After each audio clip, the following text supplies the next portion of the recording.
On a vu Gilbert Burns essayer de revenir, mais pas revenir, essayer timidement. Il l'a vraiment fait. Il a vraiment montré que le deuxième round était complètement différent du premier. Donc Khamzat repart dans son corner. Dans son corner, on ne sait pas trop ce qu'il lui dit parce que je ne sais pas quelle langue c'est, mais on voit son coach lui gueuler dessus.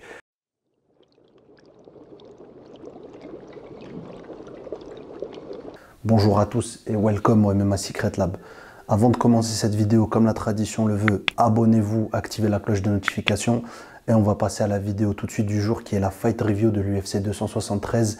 Et restez jusqu'à la fin de la vidéo, il y a un jeu concours à la fin de cette vidéo pour tenter de gagner le nouveau modèle Ground & Pound City de ma marque de vêtements. On va tirer 2 gagnants au sort à la fin de cette vidéo et c'est parti, on commence la vidéo immédiatement avec l'analyse du premier combat, Khamzat Chimaev contre Gilbert Burns.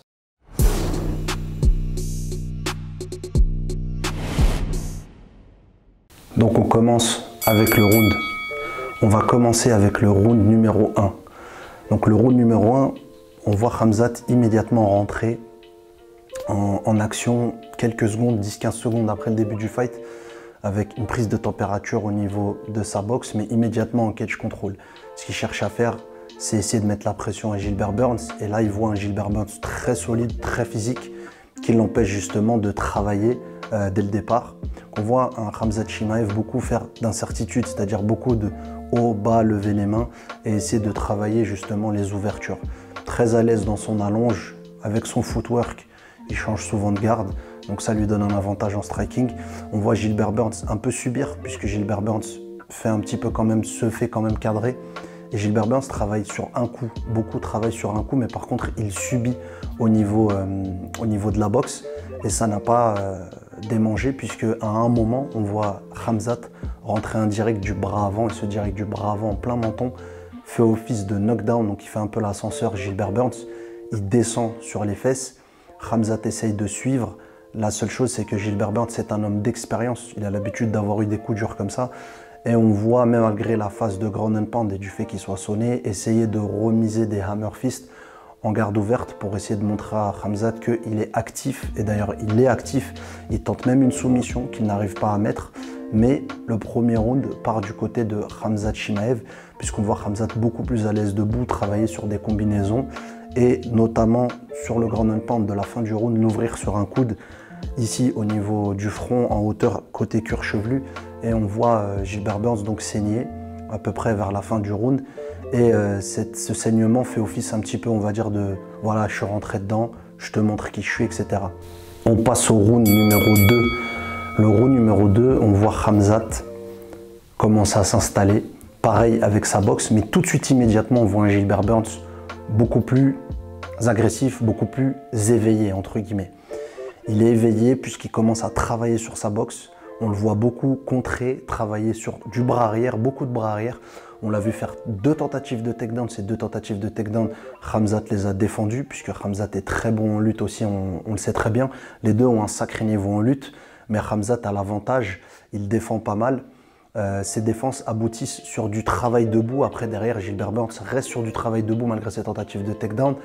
On voit Khamzat Chimaev essayer de mettre encore la pression, mais là, on voit la vapeur s'inverser, c'est-à-dire on voit Gilbert Burns travailler plus sur du un coup, mais beaucoup de bras arrière. On l'a vu beaucoup envoyer des swings du bras arrière, des crochets du bras arrière et des directs du bras arrière. Donc, on voit que Khamzat, à partir du moment où il rentre dans cette zone de travail, c'est-à-dire une zone mi-distance, donc la zone de Gilbert Burns, on voit Gilbert Burns commencer à contrer, à travailler directement sur ça. On l'a vu un petit peu plus rentrer dans la guerre, vouloir faire la guerre à Gilbert Burns, peut-être pour lui dire voilà, je vais te mettre KO, je vais te descendre, I smash you comme il dit tout le temps. Et là on voit Gilbert Burns, beaucoup d'expérience encore une fois, c'est un combattant qui a beaucoup plus d'expérience que Khamzat.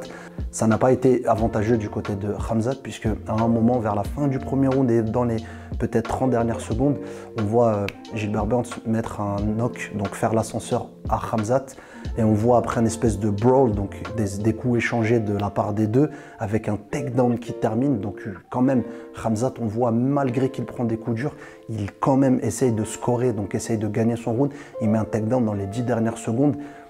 Quand même Gilbert Burns essaye de se relever et là on a une espèce de phase un petit peu, on voit les deux combattants un peu monter dans les tours.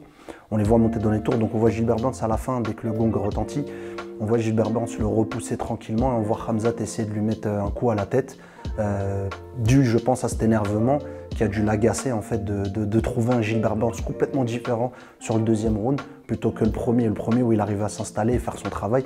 Là, ils voient un Gilbert Burns quand même qui a du répondant et le scoring des juges va en faveur de Khamzat. Le deuxième round, quand même, je le donnerai à Gilbert Burns. Je vais vous dire pourquoi. Parce qu'on a vu la vapeur s'inverser, on a vu plus Khamzat en difficulté. Donc Khamzat repart dans son corner. Dans son corner, on ne sait pas trop ce qu'il lui dit parce que je ne sais pas quelle langue c'est, mais on voit son coach lui gueuler dessus. Donc je ne sais pas ce qu'il lui dit, mais il lui gueule dessus. Lui gueuler dessus quelque chose, mais vraiment très fort. Et donc on voit Gilbert Burns de son côté boire son eau, se faire donner des conseils par son coach, mais en tout cas, pour lui être plus serein déjà parce qu'il a démarré le deuxième round en force et il a fait des choses incroyables. Incroyables notamment sur le démarrage du deuxième round et sur la continuité et ce knockdown qui lui redonne, on va dire, de l'oxygène pour passer au troisième round. Là, on passe au troisième round et au niveau du troisième round, on voit Khamzat rentrer de manière un peu plus tactique, technique. Et là, il ressent en tout cas qu'en face, il a du répondant et qu'il faut faire attention. Donc il travaille avec ses incertitudes, ses changements de garde. Il commence à travailler plus avec son bras avant et à mettre des séries, notamment avec son uppercut. Il a un très bon uppercut. Et en fait, souvent, quand Gilbert Burns il passe son bras arrière, l'uppercut de Khamzat rentre. Gilbert Burns a du répondant, il envoie beaucoup de bras arrière. Il envoie des jambes, il envoie même des high kicks. On voit un petit peu ce troisième round prendre une dimension. Chacun, l'un et l'autre, je pense, se disent il y a un round partout, il faut absolument que je gagne mon troisième round pour pouvoir faire la différence. Et là, on voit un troisième round avec du cœur des deux côtés. Khamzat est ouvert, Gilbert Burns est ouvert, Khamzat saigne du nez, Gilbert Burns a l'œil un petit peu fermé. On les voit vraiment rentrer dans ce troisième round avec du cœur. Donc, la physionomie du troisième round, elle est très intéressante, très intéressante et déterminante pour la suite du fight. On a vu Khamzat essayer de mettre des takedowns, on a vu Khamzat essayer de prendre le dos, on a vu Gilbert Burns se relever, on a vu Gilbert Burns essayer de mettre des takedowns. C'est un peu parti sur du fight pour gagner, pour essayer de prendre le public et les juges avec soi. En lui mettant des combinaisons derrière, il passe sur un coup de genou à la tête et Gilbert Burns revient. Gilbert Burns est un type très expérimenté, est un combattant très expérimenté. On l'a vu, il a essayé de faire son travail du mieux qu'il peut lors du troisième round. Il rendait coup pour coup. Dès que ça mettait un coup en face, il en remettait un, il en remettait deux, il essayait de faire son travail. Et la deuxième partie du troisième round, on voit Khamzat revenir petit à petit avec son petit travail justement de bras avant, bras arrière, essayer de mettre des combinaisons. On le voit justement continuer à travailler, essayer de mettre cette distance qu'il maîtrise bien. Et je pense là où il est bon, sans rentrer dans le danger, mais on voit Gilbert Burns quand même faire des retraits de buste et remiser, partir sur des swings bras arrière, sur des directs bras arrière. Il a beaucoup utilisé son bras arrière, Gilbert Burns, c'est pas pour rien. Il sait que ça fait mal, il sait qu'il a couché des gens, il sait aussi qu'il a touché Kamaru Usman dessus. Donc il connaît la puissance de son bras arrière, il sait que c'est un point fort et il sait que ça passe bien, il sait que ça a touché aussi Khamzat durant le combat, donc c'est son arme forte. Et on voit Khamzat essayer de l'amener au sol sur les 10 dernières secondes et Gilbert Burns qui défend en frappant. Ça s'arrête là, le combat est fini, le troisième round est terminé. Les juges ont donné un combat à l'unanimité à Khamzat Chimaev. C'était un très beau combat pour moi, même si peut-être c'était le combat de la soirée. En tout cas, on a vu un Khamzat Chimaev testé. On l'a vu prendre justement un combat plus difficile que les autres, prendre quelqu'un de plus expérimenté. Et là, on a vu qu'il ressort de ce test de façon quand même intéressante. Il y a du répondant en face. Le public a hué la décision des juges. Le public a hué Khamzat. Peut-être qu'ils attendaient un chaos, peut-être qu'ils attendaient quelque chose. C'est le spectacle, ça fait partie du job. Maintenant, ceux qui sont dans la cage savent mieux que n'importe qui comment il est dur d'essayer de mener son game plan comme il faut. Et je ne sais pas quelle était la stratégie de Khamzat, mais en tout cas, si c'était un chaos, il n'a pas réussi à le faire. En face, il y avait quelqu'un qui a de l'expérience. Gilbert Burns, on l'a vu quand même montrer qui il est. Il est numéro 2, il le dit, I don't care, il l'a dit à la fin. Il s'en fiche, il a dit qu'il gagne ou qu'il perde, il fait un combat à 100%. Et c'est ce qu'il a fait, il a fait un combat à 100%. Il n'a pas démérité, c'était un très beau fight. Pour moi, c'était le fight of the night pour ce fight. Pour la suite, hâte de voir ce qui va se passer pour Khamzat ainsi que pour Gilbert Burns, parce que les deux ont fait un sacré combat. Donc on ne sait pas, peut-être une revanche. Quoi qu'il en arrive, en tout cas, ça propulse justement Khamzat dans le top 10.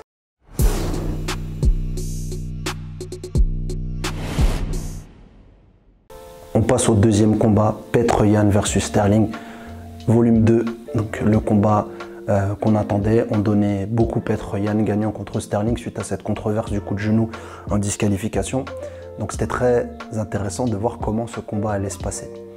Donc on va passer au round numéro 1. Le round numéro 1 est un round d'observation, beaucoup de pression de la part de Petr-Yan qui marche beaucoup sur Sterling, délivre pas forcément beaucoup de coups. On voit Sterling faire des changements de niveau, essayer de le toucher avec des bras, des jambes, etc. Faire son travail, en tout cas, essayer de scorer sans prendre trop de danger parce que Petr-Yan, quand même, sur le premier round, on sent qu'il a envie de mettre des coups durs, on le sent, on sent la pression monter et on le sent, je vous le dis pourquoi, parce que dès le début du premier round, Sterling qui a tourné autour de la cage pour toucher touch the glove donc de Petr-Yan pour lui faire un check. Petr-Yan a gardé les mains basses, n'a pas voulu le check. En tout cas, Sterling gagne son premier round sans trop prendre de danger, sans trop faire de grandes et belles choses, mais juste mettre quelques kicks par-ci, par-là, travailler avec son bras avant, un peu son bras arrière, faire ses changements de garde et surtout bouger autour de la cage. Donc tourner, tourner, tourner, tourner, sans se prendre de takedown, sans se prendre de coups durs.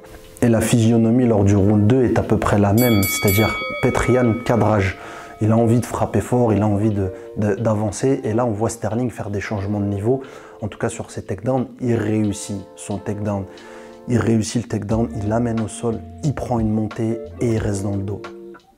Et là, à partir de là, il va rester plus des 3/4 du round dans le dos de Petr-Yan en triangle lock, donc en triangle body lock, donc sur le corps, au lieu d'avoir les crochets au niveau de chaque jambe et d'un côté de l'autre du bassin, il ferme en triangle. C'est assez difficile de sortir de cette position déjà en grappling, mais c'est très difficile de sortir de cette position MMA où il y a le facteur coup qui intervient. On voit Petr-Yan passer quasiment tout le round à essayer de défendre et on entend les commentateurs dire qu'à ce moment-là, justement, Sterling a gagné pas mal de fois par étranglement arrière. Donc on se dit, il faut faire attention, mais de l'autre côté, on sait que Petr-Yan a aussi un très bon ground game, mais maintenant il passe les 3/4 du round dos pris avec quelques frappes par-ci par-là, plus à l'avantage de Sterling qui travaille au corps et à la tête, et on voit Petr-Yan justement essayer de sortir de là du mieux qu'il peut, mais c'est vraiment très difficile de sortir dans la fenêtre pour essayer d'étrangler Petr-Yan. À un moment, il passe le bras en dessous, ça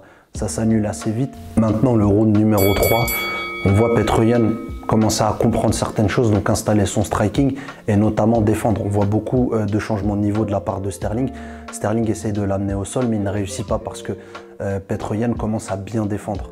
On voit justement Sterling profiter de cette occasion pour amener au sol Petr-Yan et là, à partir de là, lui faire la même configuration qu'au deuxième round, c'est-à-dire prise de dos, travail dans le dos, essayer d'étrangler, sabotage, etc. Donc c'est à peu près la même physionomie que le deuxième round, sauf qu'on a vu Petr-Yan quand même essayer de sortir, essayer de faire son travail, essayer de pouvoir en fait moins manger de ground game que le deuxième round, où le deuxième round vraiment il y avait une très forte pression, il y avait une très forte domination de la part de Sterling. Donc on voit son coin lui donner comme conseil exactement à peu près la même chose que le deuxième, c'est-à-dire de défendre. Donc de faire attention à ses takedowns parce que Petr-Yan se fait amener au sol, s'est fait amener au sol, donc on lui dit défends, n'accepte pas de te faire amener au sol, ne donne pas ton dos. Là on passe au 4e round.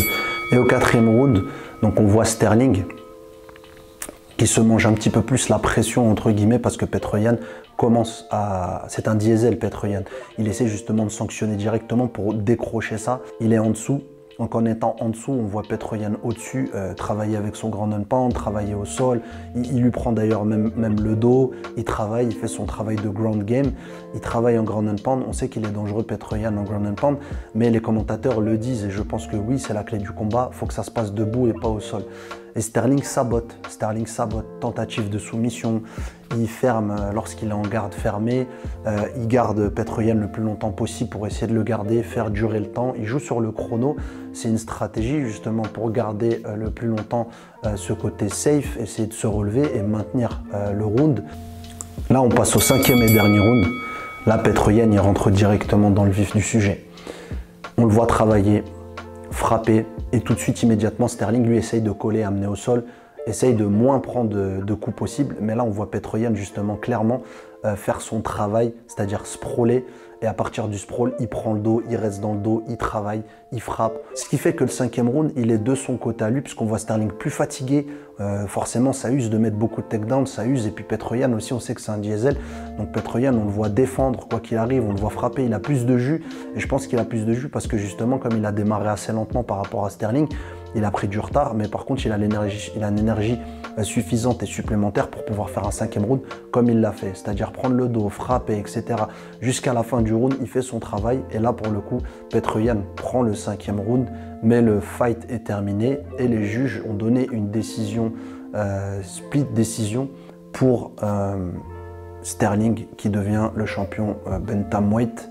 Donc ça fait une grosse différence sur le ground game. Ça fait que quasiment presque deux rounds ont été passés quasiment que au sol via justement ce travail que Sterling a mis en place sur les changements de niveau, etc. On l'a vu intelligent, serein. Il sait qu'il y a du danger en face. Il sait que Petroyan, il a déjà affronté Petroyan une fois. Il sait qui il est.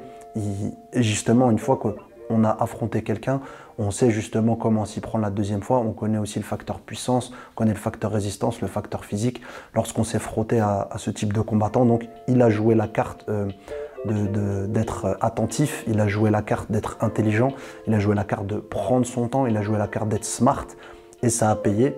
Et j'ai hâte de voir ce qui va se passer après ce combat. Encore une fois, toujours après les combats, il y a souvent des controverses. C'est là où c'est intéressant et les directions que ça va prendre pour Sterling ou pour Petroyan. En tout cas, c'est un très beau combat que les deux ont livré. Comme d'habitude, être dans l'octogone et ce fight, c'est quelque chose qui est très dur pour les deux parties et ça peut se jouer à un moment ou à un autre. On est dans un sport à haute incertitude.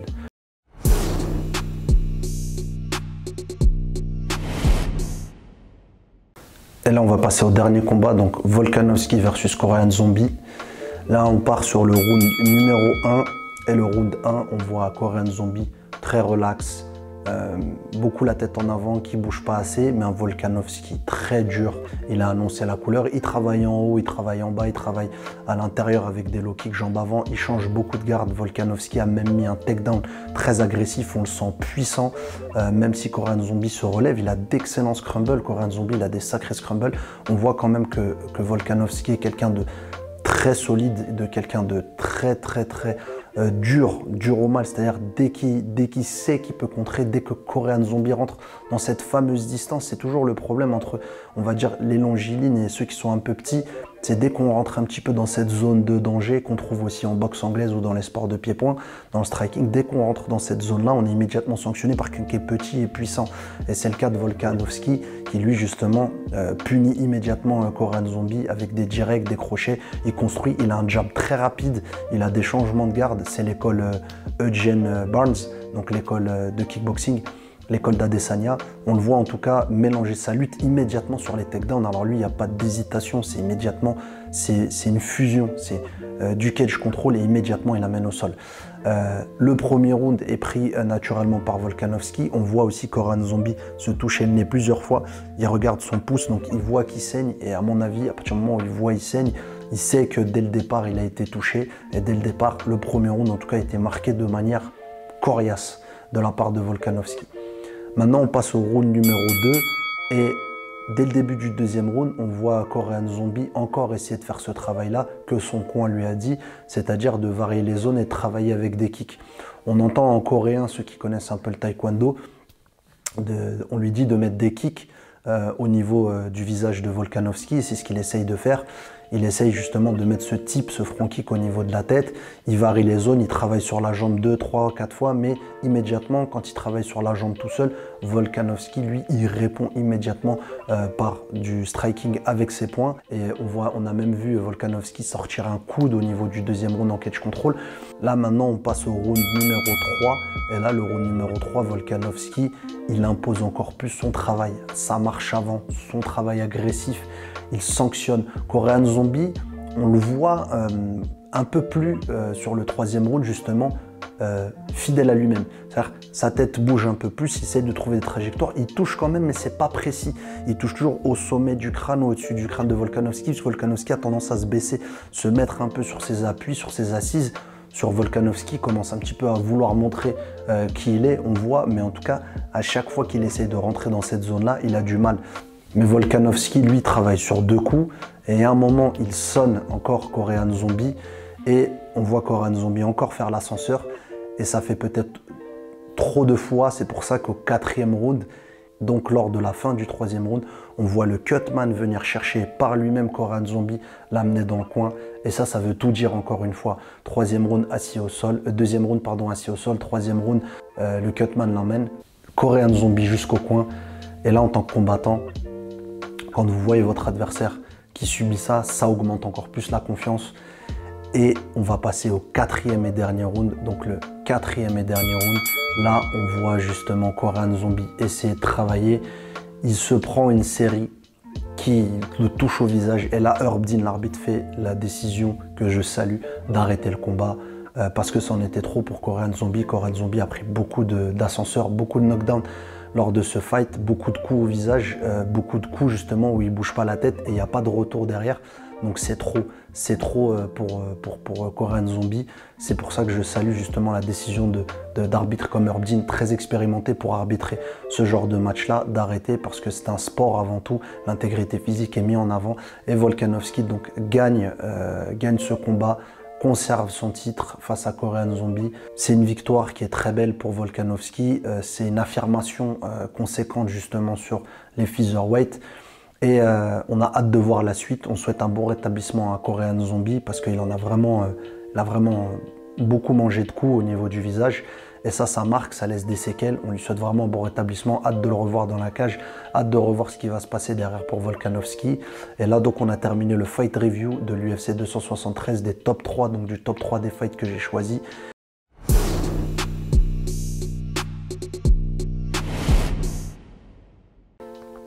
Donc c'est simple, la première chose à faire, c'est s'abonner à la chaîne MMA Secret Lab, laisser un commentaire sur cette vidéo et je vais tirer au sort 2 personnes pour tenter de gagner 2 t-shirts de la nouvelle collection de ma marque de vêtements DMTC, le modèle Ground and Pound City qui va être lourd avec l'écriture de GTA qui rend hommage à ce jeu que tout le monde connaît. On l'a tous saigné quand on était jeune, ce jeu, et il traverse le temps et traverse l'histoire. Et là, cette fois-ci, on l'a mis en mode MMA pour vous, Ground and Pound City, la ville du Ground and Pound. Et donc du coup, derrière, c'est simple, participer au concours et on tirera au sort, je tirerai au sort 2 gagnants et ces 2 gagnants-là, je leur enverrai le t-shirt, ça sera offert, ça sera cadeau. MMA Secret Lab, c'est aussi ça, c'est aussi des concours que je fais, des jeux concours pour que vous tentiez de gagner justement des t-shirts. Cette vidéo touche à sa fin, je vous remercie et je vous dis à très bientôt MMA Secret Lab. On va refaire des fight reviews sur d'autres organisations, UFC, Bellator, ONE FC, etc. comme je vous l'ai dit au début de la vidéo. Et j'espère que cette vidéo vous a fait kiffer. Laissez tout de suite un pouce bleu et dites-moi en commentaire ce que vous avez pensé de l'UFC 273. On en parle ensemble, je vous réponds en commentaire. Je vous dis à bientôt MMA Secret Lab, merci à vous.